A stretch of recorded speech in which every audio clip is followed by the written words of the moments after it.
Assalamualaikum warahmatullahi wabarakatuh. Alhamdulillahi wa kafa wassalatu wassalamu ala habibinal mustafa wa huwa ahlu sidqi wal wafa. Salatan wassalaman daimaini mutalazimaini ala hadan nabil karim wa rasulil azim dil qalbir rahim sayyidina wa maulana Muhammadin wa ala alihi wa sahbihi ajma'in.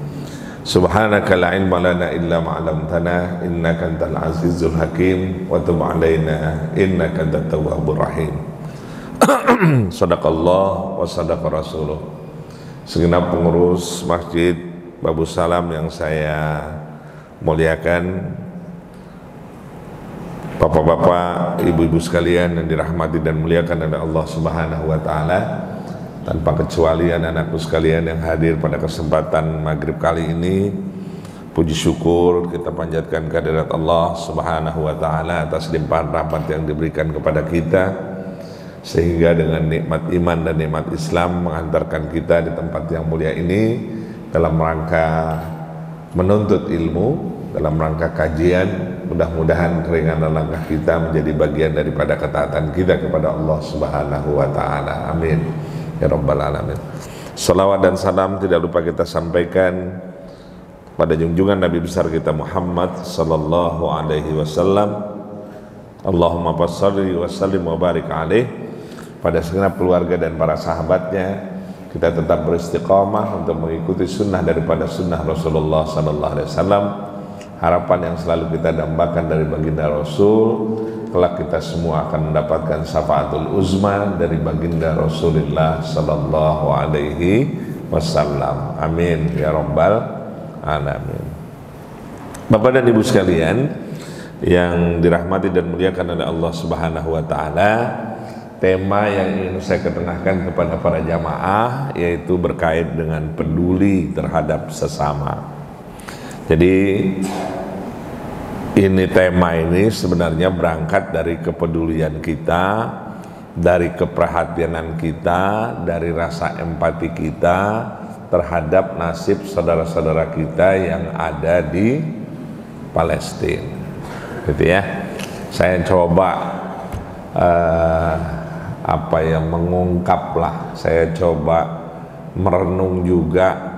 Kalau seandainya saudara-saudara kita di Palestina dengan sedemikian luar biasanya, gitu ya, dan hampir 75 tahun mereka merasakan kesengsaraan yang sangat luar biasa sekali dan arahnya kepada genosida, jadi penghilangan komunitas dari masyarakat suatu bangsa dan negara, gitu ya. Hampir 75 tahun mereka merasakan seperti demikian, sementara kita di sini dengan nikmat yang Allah berikan kepada kita harusnya juga bisa merasakan situasi dan kondisi yang ada di tengah-tengah keprihatinan saudara-saudara kita yang ada di Gaza dan Palestina. Bapak dan Ibu sekalian, jadi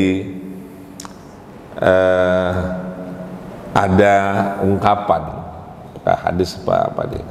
Ada ungkapan mengatakan wallahu fi aunil abdi makanal abdu fi auni akhihi.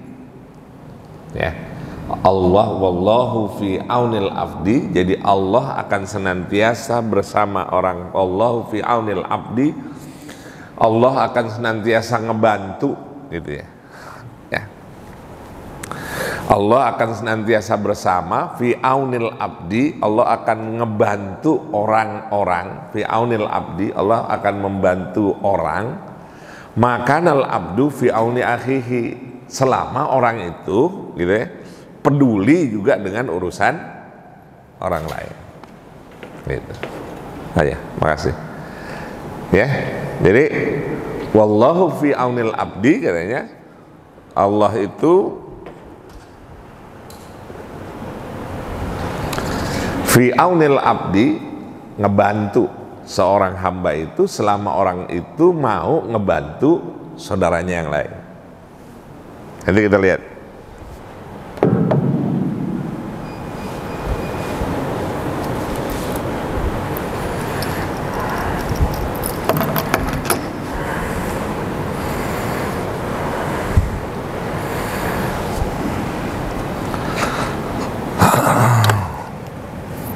Jadi katanya,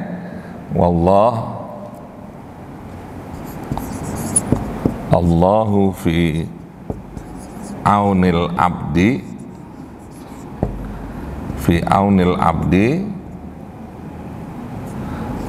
makana abdu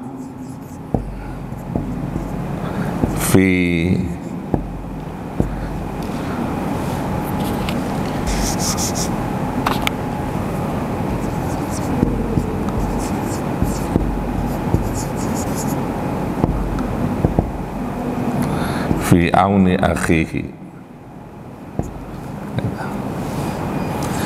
Wallahu fi aunil abdi maka al abdu fi auni akhihi. Allah akan ngebantu hambanya, membantu, menolong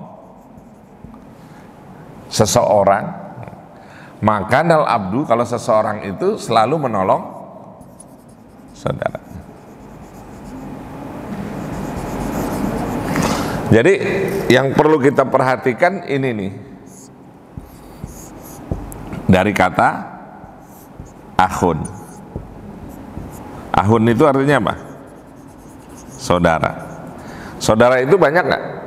Saudara apa aja? Saudara apa aja? Kalau kita bicara saudara, saudara apa aja nih? Saudara seiman, saudara sebangsa, saudara apa lagi? Saudara kandung, ya, saudara kandung, apa lagi? Yang umum aja. Ada ukhuwah wataniyah, ada persaudaraan antar bangsa, ukhuwah insaniyah, persaudaraan individual, gitu ya. Terus apa lagi? Ada ukhuwah Islamiyah. Nah itu buktinya saudara semua tuh. Nah Allah akan ngebantu seseorang hamba itu kalau seorang hamba itu masih mau peduli dengan saudara yang lain. Sekarang ada saudara kita yang kesusahan, kira-kira kita perlu bantu apa kagak? Apa perlu nanya dulu? Atau ada yang kecelakaan deh, apa kita tanya dulu, ente gitu. Nanya dulu apa kagak? Spontan nggak kira-kira? Pakai nanya agamanya dulu apa enggak? Nanya sukunya enggak? Nanya dari mana enggak? Enggak. Spontan. Itu tuh yang harusnya jadi kepedulian kita. Makanya di sini katanya kepedulian itu ngebantu gitu. Ngebantu lewat apa? Ngebantu banyak hal gitu. Di sini dikatakan bahwasanya kita bisa ngebantu lewat apa aja? Lewat harta, benda, uang, makanan, minuman, pakaian. Bahkan kalau kita nggak punya apa-apa itu katanya kepedulian sesama dapat diimplementasikan dalam bentuk immaterial, non materi. Ada yang bersifat materi, ada yang bersifat non materi. Seperti memberikan rasa kasih sayang, empati, mendoakan terhadap sesama. Tuh. Jadi luar biasa Pak. Jadi jangan sempit gitu loh. Kalau kita mengartikan kita ngebantu gitu loh. Dalam artian yang sifatnya finansial, enggak. Jadi ngebantu itu bisa banyak hal yang kita bisa lakukan sebagai sebuah proses peduli. Bapak dan Ibu sekalian,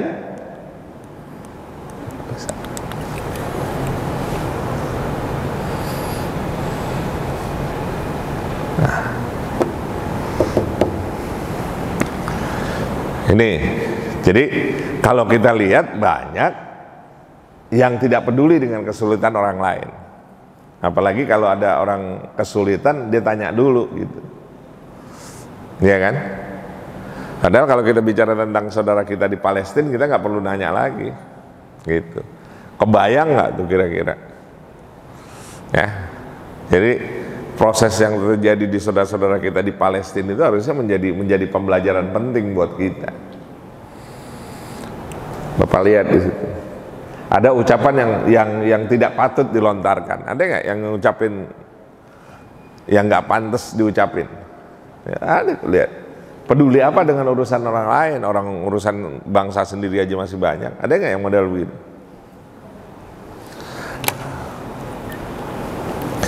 Bahkan ada lagi yang rada kita kesal juga, yang rada kurang enak didengar itu kan, bahwa Hamas lah begini, Hamas lah begitu, dan lain sebagainya. Masya Allah, sayang loh, kau umat Islam sendiri, ya, mending nggak usah ngomong apa-apa deh, gitu. Kalau memang kita nggak tahu runtunannya, kalau kita nggak tahu asal muasalnya dan lain sebagainya, ya. Konon ceritanya untuk menjadi anggota Hamas saja itu luar biasa, Pak. Mereka harus hafal Al-Quran 30 juz, coba. Dan siap meninggalkan hal-hal yang bersifat duniawi, karena urusannya sudah syahid. Kita boro-boro syahid kali. Apa kira-kira? Hah? Iya kan? Mereka jihad langsung. Kita berangkat dari rumah ke masjid aja jihad apa kagak? Kira-kira berangkat dari rumah ke masjid jihad apa bukan? Ya sesungguhnya jihad, karena berat banget itu orang berangkat ke masjid. Apalagi kalau urusan sembahyangnya adalah sembahyang isya dan sembahyang subuh. Iya kan? Di dalam hadis bahkan dikatakan kalau perlu ngerangkak untuk sampai kita bisa ngikutin sholat isya berjamaah dan sholat subuh, karena itu adalah sholat-sholat yang kurang disukai atau yang tidak diminati oleh orang-orang munafik. Bapak dan Ibu sekalian yang dirahmati dan muliakan oleh Allah Subhanahu wa Ta'ala, Islam sebagai sebuah ajaran mengajarkan konsepsi yang jelas. Coba itu yang saya kasih tulisan hitam tuh. Satu cabang iman paling rendah adalah menyingkirkan rintangan dari jalan. Itu ajaran konsepsi Islam loh yang luar biasa.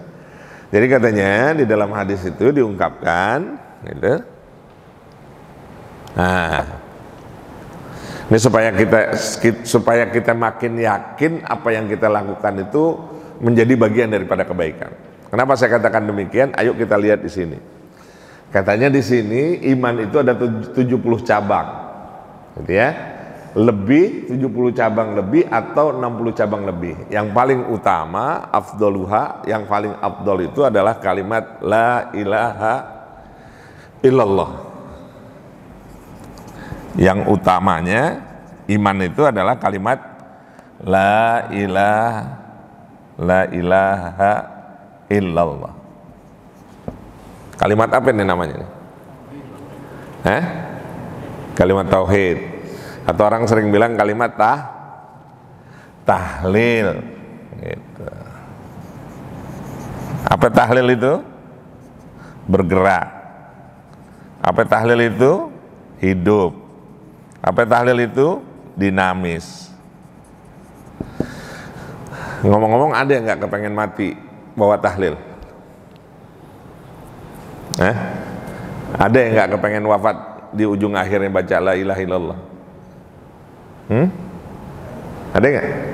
Nggak ada. Semua kita pasti kepengen wafat di ujung akhir wafat kita itu mengucapkan kalimat la ilaha illallah. Makanya kalau ada orang wafat, orang mau meninggal itu pasti ditalkinin, disuruh, dituntun untuk menyebut kalimat la ilaha illallah. Ngomong-ngomong, kalau seandainya kita nggak lazim sering-sering ngucap la ilaha illallah, di penghujung akhir bisa nggak ngucap la ilaha illallah? Jadi jangan bilang ane udah hafalin, insya Allah bisa. Bukan masalah dihafalin. Kalimat la ilaha illallah itu bukan hanya sekedar dihafalin, tapi masukin di dalam sini, dilisankan dalam lisan, dimasukin dalam pikiran, dihujamkan dalam hati, diimplementasikan dalam perbuatan. Kalimat la ilaha illallah. Dan kalimat itu bukan hanya hadir di masjid, bukan hanya hadir di musola, bukan hanya hadir di majelis taklim, tapi seluruh aspek kehidupan kita harus dalam kontrol kalimat la ilaha la ma'buda illallah. Tidak ada yang patut disembah, tidak ada yang patut ditaati kecuali Allah. Paham ya sampai di sini ya? Jadi tolong di setiap aspek kehidupan kita turut sertakan semuanya, kembalikan semuanya hanya kepada Allah Subhanahu wa taala. Jadi iman yang 70 tingkatan itu yang paling utamanya itu adalah kalimat la ilaha illallah. Lafalkan tuh kalimat la ilaha illallah gitu. Ya. Jadi jadikan wirid oleh kita kalimat la ilaha illallah, rasain dalam-dalam. Ya. Bahkan ada yang mengatakan katanya dalam ilmu kesehatan itu bahwa orang yang kena penyakit tertentu ya terutama stroke itu bisa disembuhkan lewat tahlil, lewat kalimat la ilaha illallah. Kenapa? Karena hurufnya hidup semua. Kan kalau orang kena stroke itu ada pelok ya. Nah, itu lafalkan kalimat la ilaha illallah. Itu mudah.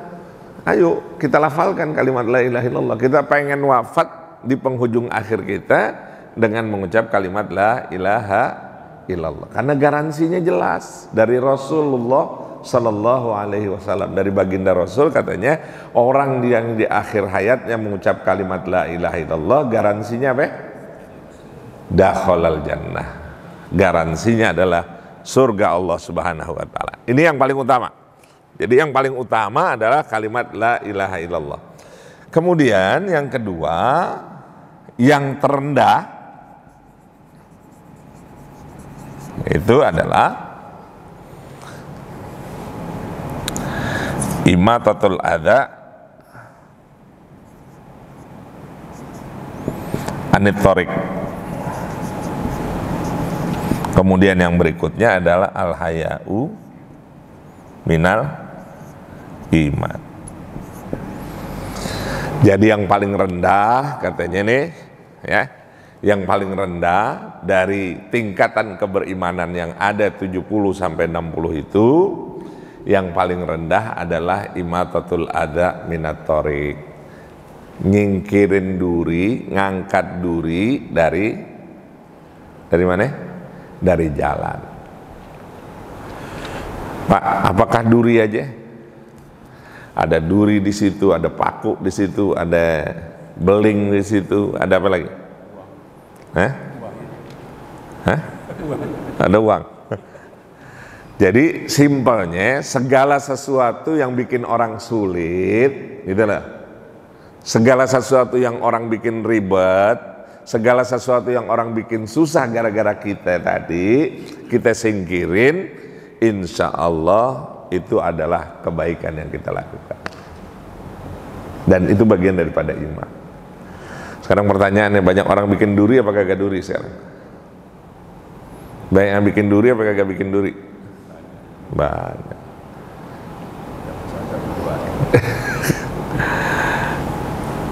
Motor yang bunyinya rada keras tuh, apa motor apa namanya? Hah? Zong, bukan zong apa? Yang pokoknya yang suaranya keras, duri bukan? Hah? Duri banget. Bertetangga sebelah nih, bertetangga sebelah. Nyetel tipnya kenceng-kenceng. Duri apa bukan? Duri. Tapi dinikmati atau tidak dinikmati?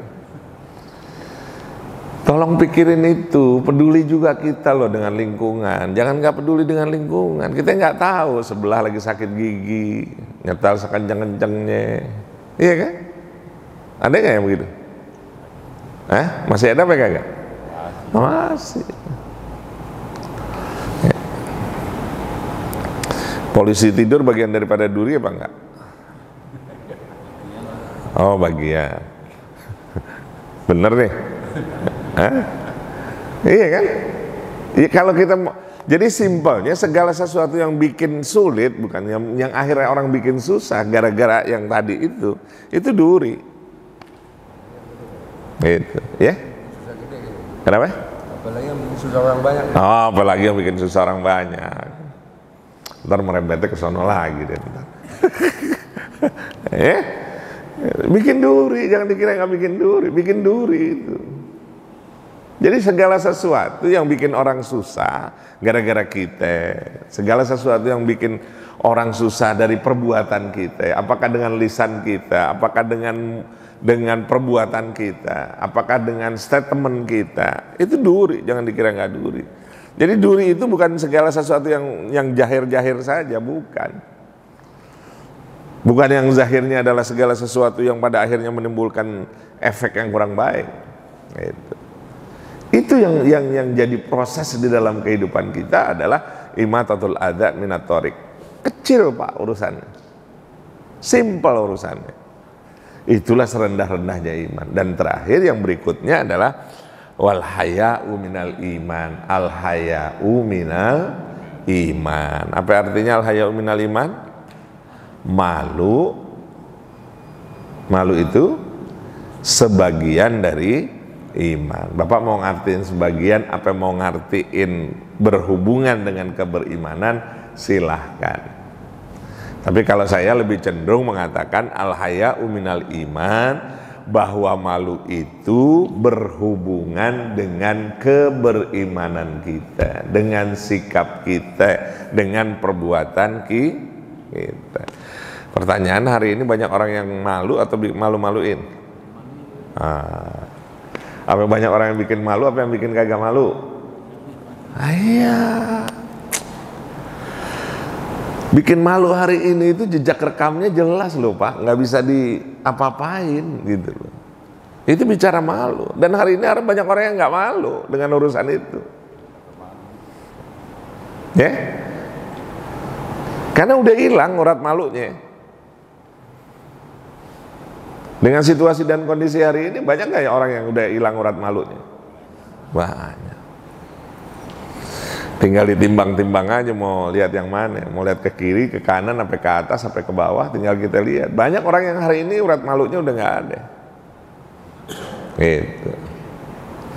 Ya, urat malunya banyak yang sudah tidak ada. Padahal wal haya'u al haya'u minal iman, bahwa malu itu sebagian daripada iman, bahwa malu itu berhubungan dengan keberimanan. Tapi hari ini banyak orang yang kehilangan rasa malunya. Ya, betul, berhubungan dengan akhlak. Malu nggak kira-kira mobilnya bagus, buang tisu keluar? Malu nggak harus? Malu nggak? Ada yang malu nggak kira-kira buang sampah diikat pakai kantong plastik kemudian dibuang sembarangan? Banyak apa kagak? Masih banyak. Padahal kira-kira bagian daripada duri apa bukan itu? Oh, bukan duri lagi itu mah, ngumpulin duri itu. Tapi masih nggak ada yang punya rasa malu juga, nggak sadar juga bahwa perbuatan tadi itu justru merugikan orang lain. Bahkan pada akhirnya menimbulkan perkataan-perkataan yang kurang pas. Gitu. Ada kan saking keselnya kan ketua RT sampai bilang, saya doain yang buang sampah ini miskin seumur hidup. Gitu. Ada kan? Iya kan? Ya, saking orang udah keselnya ngelihat proses-proses orang udah hilang rasa malunya. Budaya malu itu udah nggak ada. Padahal ditunjukkan bahwa Islam mengajarkan pada konsepsi yang jelas bahwa al-haya'u minal iman. Bapak dan Ibu sekalian yang dirahmati dan muliakan oleh Allah Subhanahu wa taala, Rasulullah Shallallahu alaihi wasallam bersabda, katanya ada seorang laki-laki yang melewati ranting berduri berada di tengah jalan. Dia mengatakan, demi Allah, aku akan menyingkirkan duri ini. Demi Allah, aku akan menyingkirkan duri ini. Apa yang terjadi? Sehingga mereka tidak akan terganggu dengannya. Maka Allah memasukkannya ke dalam surga. Gara-gara apa itu? Gara-gara ngangkat duri doang. Jadi sebenarnya masuk surga susah apa gampang sih?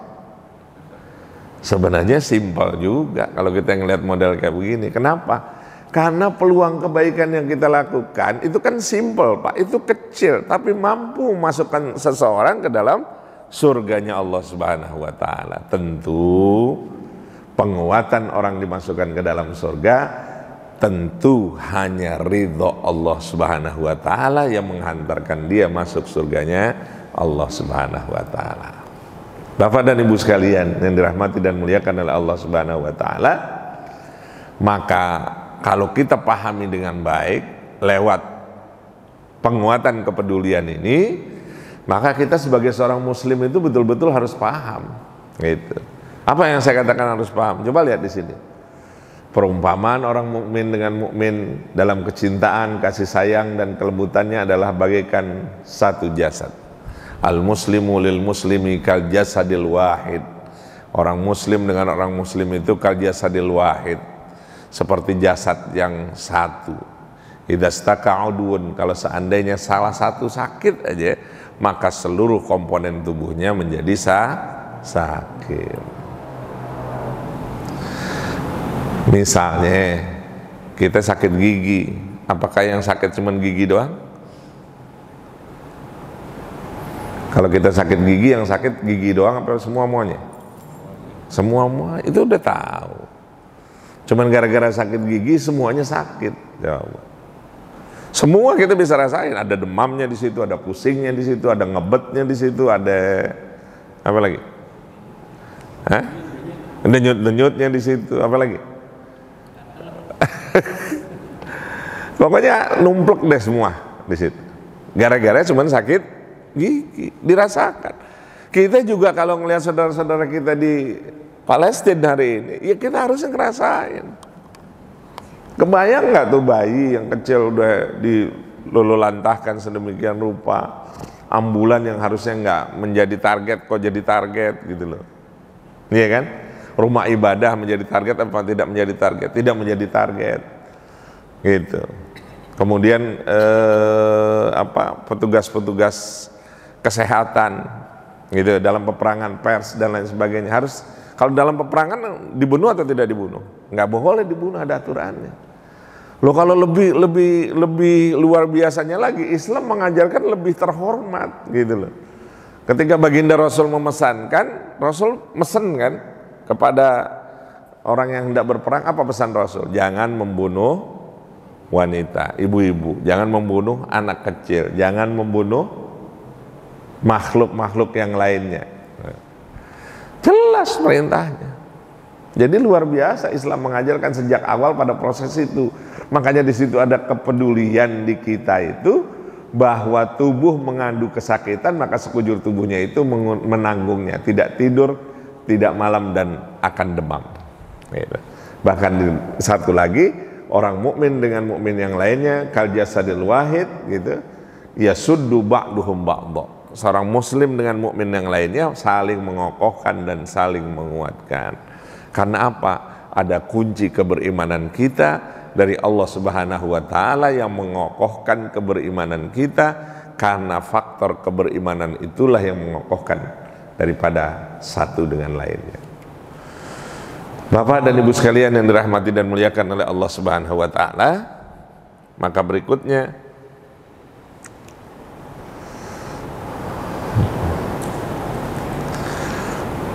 janjinya jelas tuh Pak ya, dari hadis Imam Muslim, dari hadis riwayat Imam Muslim dan At-Tirmidzi, katanya peluang kebaikan dari kepedulian artinya Allah berikan kemudahan dan pertolongan. Satu, kalau kita peduli, insya Allah Allah kasih berikan kemudahan dan pertolongan kepada mereka-mereka yang mau peduli. Kedua, Allah kasih apa lagi? Bukti keberimanan sebab peduli terhadap sesama.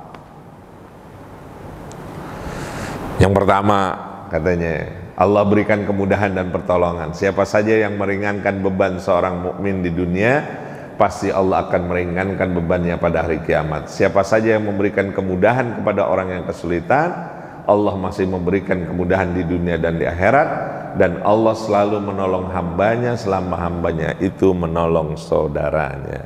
Wallahu fi aunil abdi makanal abdu fi auni akhihi.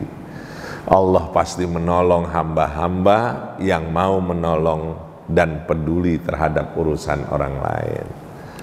Jadi kesulitan harusnya mampu kita rasakan. Kenapa? Karena peluang pertolongan yang Allah berikan buat kita yang mau peduli dan mau menolong, dibukakan kesempatan yang baik dari Allah Subhanahu wa Ta'ala. Bapak dan Ibu sekalian yang dirahmati dan muliakan oleh Allah Subhanahu wa Ta'ala, luar biasa gencarnya yang hari ini saudara-saudara kita dengan hanya satu ucapan Free Palestine, Free Palestine, merdeka, merdeka. Palestina itu adalah satu semboyan yang sangat luar biasa sekali yang mendorong semangat kejuangan daripada para mujahidin di Palestina. Dan kita peduli dengan persoalan itu. Karena apa? Karena dihadirkan bahwa peluang itu adalah peluang kebaikan yang harusnya kita respon, yang seharusnya kita jemput, bukan kita abaikan, tapi kita jemput dengan sebaik-baiknya, karena ini peluang kebaikan yang Allah titipkan kepada kita. Kalaupun kita belum bisa yang sifatnya material, ternyata masih ada juga yang sifatnya immaterial, gitu loh. Mana yang immaterial? Kalau kita udah nggak punya kekuatan daya dan upaya, kita tinggal angkat tangan, Pak, tinggi-tinggi. Sekarang pertanyaannya, ngomong-ngomong kita seringnya berdoanya untuk diri kita sendiri apa untuk orang lain? Banyakan yang mana deh? Kalau memang enggak, banyakan mana? Yang sering kita doain siapa? Sering doain orang lain apa kagak? Kalau doain diri sendiri, seringnya minta buat diri sendiri apa buat orang lain banyakan? Oh sama-sama. Tapi kalau di presentase mana banyakan kira-kira? Oh 5. Masih ada 50-50. Ya, doain, doa gitu loh, doa. Munajat kita minta sama Allah Subhanahu wa Ta'ala. Kita minta kepada Allah Subhanahu wa Ta'ala buat saudara-saudara kita di Palestina selalu dalam lindungan Allah Subhanahu wa Ta'ala. Mereka mendapatkan kemerdekaan yang luar biasa. Bapak dan Ibu sekalian yang dirahmati dan muliakan oleh Allah Subhanahu wa Ta'ala, jadi sekali lagi bahwa peluang kebaikan ini adalah yang diberikan oleh Allah Subhanahu wa Ta'ala. Terus apa lagi? Apa yang kita dapat? Ya, di samping peluang-peluang tadi ada peluang kebaikan, kemudian kita diberikan kesejahteraan oleh Allah Subhanahu wa Ta'ala. Kita bisa merasakan penderitaan saudara kita. Kemudian di sini dikatakan menghindarkan diri dari siksa api neraka. Ya. Pak, jangankan peduli terhadap manusia, ya, peduli terhadap binatang sekalipun Islam mengajarkan pada proses itu. Ya, itulah yang harus kita pahami. Jadi Islam itu ngajarin kita sangat luar biasa sekali. Bukan hanya peduli terhadap sesama kita, tetapi terhadap makhluk lain pun kita disuruh peduli. Kita lihat sama-sama. Dari Ummi Umar radhiyallahu an bahwasanya Rasulullah sallallahu alaihi wasallam bersabda seorang wanita dimasukkan ke dalam neraka karena urusan apa? Karena urusan seekor kucing yang dia ikat dan tidak diberikan makan, bahkan tidak diperkenankan makan binatang-binatang kecil yang ada di lantai. Kebangetan nggak itu kira-kira? Ya, itu nggak peduli dengan makhluk hidup lainnya. Itu udah kelihatan. Jadi kita dianjurin gitu loh, kita dianjurkan secara seksama, ayo peduli dengan urusan-urusan yang tidak hanya untuk makhluk hidup, dalam hal ini adalah antar manusia, tapi lebih daripada itu terhadap urusan-urusan yang barangkali kaitannya dengan makhluk hidup lainnya, ya tumbuh-tumbuhan, ya makhluk hidup yang lainnya tetap harus dijaga dengan sebaik-baiknya. Itu Islam mengajarkan sesuatu yang sangat-sangat luar biasa sekali. Terhadap seekor binatang sekalipun tetap harus ada penghargaan di dalam proses kehidupannya. Ya Mbak, menyembelih hewan, kira-kira pisau yang harus dipakai pakai apa itu? Oh iya, iya kan? Yang dianjurkan itu sekali sembelih truk selesai kan? Nggak pakai digodot-godot gitu, digodot ya sekali. Islam sampai mengajarkan seperti itu. Bahkan ketika kita misalnya ada Idul Adha, gitu kan, boleh nggak tuh kira-kira kalau hewannya masih gelepak-gelepak kita sembelih lagi? Nggak boleh. Ini kan kalau Idul Adha itu kadang-kadang banyak terjadi apa ya? Tidak berperi kebinatangan juga sih. Gitu. Iya kan? Kan masih kadang-kadang masih napas gitu. Nah, ayo udah, ya kan, main angkat aja pahanya belah dua, dihajar. Palanya masih kambing sampai sapi masih belum beres, udah dicacak aja. Ada ya gitu? Ada. Itu tolong diperhatikan sampai dia plus semuanya kelar gitu ya, udah nggak ada apa nyawanya, baru dieksekusi. Bukan di tengah jalan dieksekusi. Itu ada satu kekeliruan besar. Justru kita tidak masuk pada prosesi yang berkait dengan kepribinatangan tadi. Sampai binatang sendiri pun harusnya mendapatkan perlakuan-perlakuan baik. Itulah Islam mengajarkan pada proses yang lebih penting. Apakah berhenti sampai di situ? Enggak, Bapak dan Ibu sekalian. Tidak seorang muslim pun yang menanam satu tanaman, melainkan bagian yang dimakan dari pohon tersebut adalah sedekah baginya. Hebat gak tuh? Nanem aja sedekah. Apa lagi? Bagian yang dicuri dari pohon tersebut adalah sedekah. Kalaupun ada yang nyuri, itu sedekah karena dia sudah nanam dari awal. Gitu. Ya. Kemudian apa lagi? Bagian yang dimakan oleh burung-burung adalah sedekah. Apa lagi? Bagian yang dikurangi oleh orang seseorang juga sedekah baginya. Apa nggak luar biasa, Pak? Jadi apa yang kita tanam hari ini, insya Allah menjadi keberkahan buat berikutnya. Ya, ada seorang tua pernah ditanya sama anaknya yang masih kecil, ngapain sih kakek nanam pohon-pohon begini? Apa jawab kakeknya? Sesungguhnya yang dia tanam hari ini bukan untuk hari ini, tetapi yang ditanam oleh kakeknya hari ini buat anak cucunya masa yang akan datang. Tapi kalau hari ini yang ada apa? Dihabisin apa kagak? Hah? Dihabisin apa kagak? SDA kita hari ini buat anak cucu kita yang nanti apa enggak? Apa udah habis? Hah? Pada iya kan? Sumber daya alam hari ini harusnya buat siapa? Regenerasi berikutnya.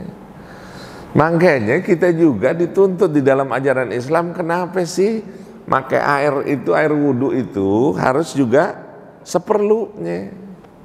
Bukan mentang-mentang di masjid air yang ngocor gede gitu. Yeah. Ada nggak yang buka kerannya gede-gede? Iya kan? Air yang hari ini kita pakai buat siapa? Masih ada yang perlu nggak kira-kira? Siapa yang perlu? Iya, regenerasi berikutnya.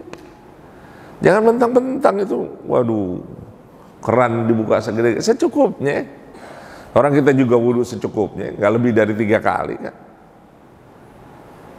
Itu sampai segitunya Islam memikirkan bahwa ada yang perlu buat investasi berikutnya buat anak cucu regenerasi kita. Sampai dipikirin di situ ketika kita menanam satu tanaman, melainkan bagian dari pohon tersebut adalah sedekah buat dia. Jadi sedekah loh Pak, kita menanam tuh. Jadi peluang yang Allah berikan kepada kita, maka peluang itu kita harus ambil sebagai sebuah proses yang menghadirkan kebaikan di dalam kehidupan kita. Jadi kalau kita berbicara tentang Islam yang sesungguhnya, maka hampir seluruh kesempatan yang Allah berikan kepada kita dari setiap kepedulian yang kita lakukan, insya Allah semuanya akan berbekal kebaikan yang kita tanam nantinya ketika kita menghadap Allah Subhanahu wa Ta'ala. Bapak dan Ibu sekalian yang dirahmati dan muliakan oleh Allah Subhanahu wa Ta'ala, jadi kesimpulannya, penutupnya adalah jadi peduli terhadap sesama, jadi harus dipupuk, jangan didiemin, harus dipupuk, harus dirangsang, harus direspon, harus digerakkan agar kepedulian itu tetap ada di dalam kehidupan kita.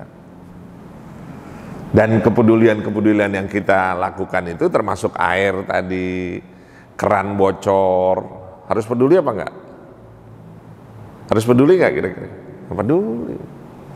Sampah yang barangkali ada sampah tisu atau apa yang kita bisa angkat, harus peduli enggak kita? Peduli. Jangan kita merasa mentang-mentang di masjid, udah ada yang ngurusin ini. Ya, memang ada yang ngurusin. Tapi insya Allah sesuatu yang kita bawa untuk kebaikan itu dan kita lihat dengan mata kepala kita sendiri dan kita ambil itu bagian daripada sedekah nggak kira-kira? Kalau seluruh umat Islam mempunyai pengertian yang sama dengan sifat sense of belonging, merasa memiliki bahwa masjid ini bukan hanya buat pengurus masjid, tetapi masjid ini adalah masjid kita. Kira-kira kalau ada yang ngambil airnya kelebihan, kemudian dia minum, kemudian bekasnya nggak dibuang lagi, kira-kira boleh nggak kita ambil untuk kita buang? Boleh nggak kira-kira? Boleh. Satu kebaikan nggak kira-kira? Satu kebaikan.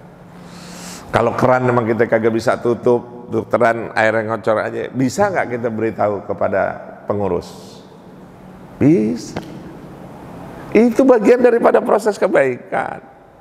Itu bagian daripada proses kepedulian kita yang hanya tidak kepedulian terhadap yang jauh, tetapi terhadap lingkungan yang kecil pun harusnya juga kita peduli. Bapak dan Ibu sekalian yang dirahmati dan muliakan oleh Allah Subhanahu wa taala, di antara cara untuk menumbuhkan dan memperkokoh kepedulian, pertama dengan memposisikan diri kita berada pada kondisi orang lain yang berada dalam kesulitan. Yang kedua, katanya menyadari bahwa mereka adalah saudara kita dan saudara seagama yang disebut dengan ukhuwah Islamiyah, ada ukhuwah wataniyah dan ada ukhuwah insaniyah. Ukhuwah Islamiyah karena ikatan persaudaraan keislaman kita, kemudian ada ukhuwah wataniyah karena ada keikatan setanah air, dan ukhuwah insaniyah adalah kekuatan yang semata-mata didasarkan oleh kemanusiaan. Lepas dari itu semua, gitu ya, dalam sekat-sekat agama bahwa persoalan hari ini yang berkait dengan Palestina, kalau kita tidak mau mengambil yang lebih luas, kita ambil aja dari sisi kemanusiaan. Kalau dari sisi kemanusiaan aja sudah menyadarkan diri kita bahwa kita harus berbuat demi kemanusiaan itu sendiri, maka sesungguhnya kita harus berbuat lebih banyak dari sebuah proses kebaikan yang insya Allah akan kita petik ketika kita menghadap Allah Subhanahu wa ta'ala. Wallahul musta'an. Jelas ya Pak? Mudah-mudahan jadi perhatian buat kita. Wallahul musta'an itu artinya mudah-mudahan Allah senantiasa membantu kita dalam kebaikan. Allah menunjukkan kita untuk bersifat peduli, dan insya Allah masih ada rasa empati di dalam diri kita. Nggak usah ngomong yang macam-macam berkait dengan persoalan saudara-saudara kita, tapi cukup kita mengerti dan memahami. Dan yang lebih terpenting, kalau memang kita belum bisa apa-apa, angkat tangan tinggi-tinggi, munajah kepada Allah Subhanahu wa ta'ala. Mudah-mudahan menjadi kebaikan buat kita, menjadi petunjuk kebaikan buat saudara-saudara kita, agar selalu mendapat perlindungan dari Allah Subhanahu wa ta'ala. Amin ya rabbal alamin. Baik Bapak dan Ibu sekalian, terima kasih. Mudah-mudahan apa yang kita hadirkan pada malam hari ini menjadi buah kebaikan buat kita semua, dan kita berupaya semaksimal mungkin untuk menghadirkan kebaikan demi kebaikan yang selalu kita lakukan, dan mudah-mudahan selalu mendapat ridha dari Allah Subhanahu wa taala. Rabbana zalamna anfusana wa illam taghfir lana wa tarhamna lanakunanna minal khasirin. Allahumma ansur man nasarad din wahzul man khazalal muslimin wahlikil kafarata wal mubdi'ata wal musyrikin a'da'a wadaddin. Allahumma ansur muslimina fi Palestin wa fi Syria wa fi Gaza wa fi kulli makan. Allahumma ansur muslimina fi Indonesia ya Allah birahmatika ya arhamar rahimin. Rabbana atina fid dunya hasanah wa fil akhirati hasanah wa qina adzabannar. Walhamdulillahi rabbil alamin. Yang baik hanya dari Allah, yang buruk saya mohon ampun kepada Allah Subhanahu wa taala. Kita tutup dengan kafaratul majlis. Subhanakallahumma bihamdika Asyhadu an la ilaha illa anta astaghfiruka wa atubu ilaik. Wassalamualaikum warahmatullahi wabarakatuh.